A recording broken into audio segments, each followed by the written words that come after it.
the internet.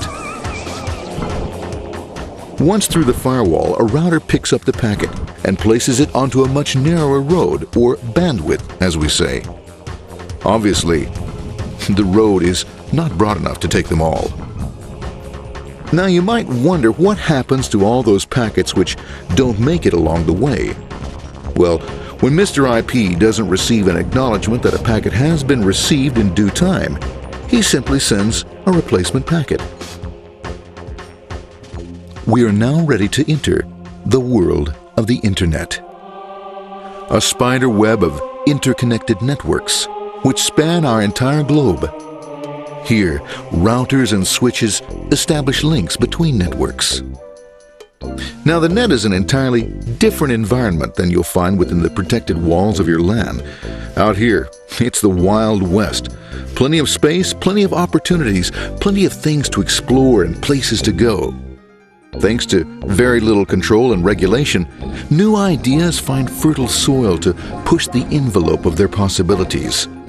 But because of this freedom, certain dangers also lurk. You'll never know when you'll meet the dreaded ping of death. A special version of a normal request ping which some idiot thought up to mess up unsuspecting hosts. The paths our packets take may be via satellite, telephone lines, wireless, or even transoceanic cable.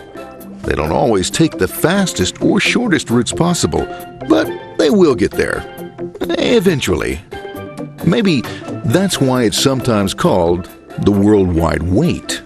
But when everything is working smoothly, you can circumvent the globe 5 times over at the drop of a hat. Literally. And all for the cost of a local call or less. Near the end of our destination, we'll find another firewall. Depending upon your perspective as a data packet, the firewall could be a bastion of security or a dreaded adversary. It all depends on which side you're on and what your intentions are. The firewall is designed to let in only those packets that meet its criteria. This firewall is operating on ports 80 and 25. All attempts to enter through other ports are closed for business.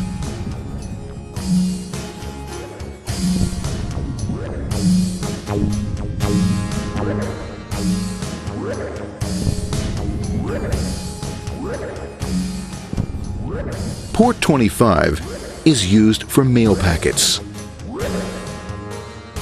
while Port 80 is the entrance for packets from the Internet to the web server. Inside the firewall, packets are screened more thoroughly. Some packets make it easily through customs, while others look just a bit dubious. Now, the firewall officer is not easily fooled, such as when this ping of death packet tries to disguise itself as a normal ping packet. It's okay, go on, it's okay, no problem. Have a nice day, be out of here, bye. For those packets lucky enough to make it this far, the journey is almost over. It's just a line up on the interface to be taken up into the web server.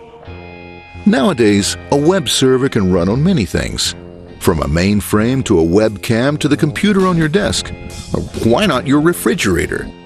With a proper setup, you can find out if you have the makings for chicken cacciatore or if you have to go shopping. Remember, this is the dawn of the net. Almost anything's possible. One by one, the packets are received, opened, and unpacked.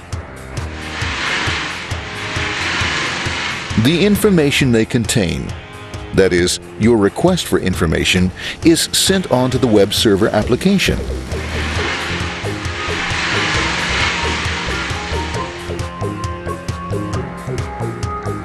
The packet itself is recycled, ready to be used again, and filled with your requested information.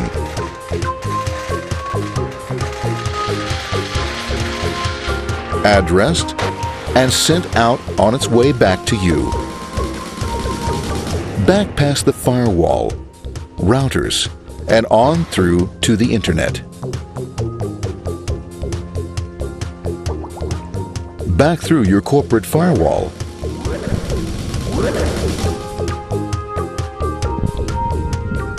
And onto your interface. Ready to supply your web browser with the information you requested. That is, this film.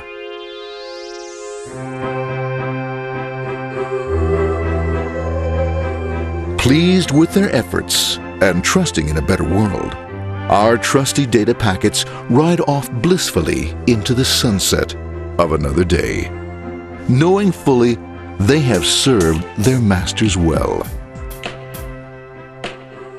Now, isn't that a happy ending?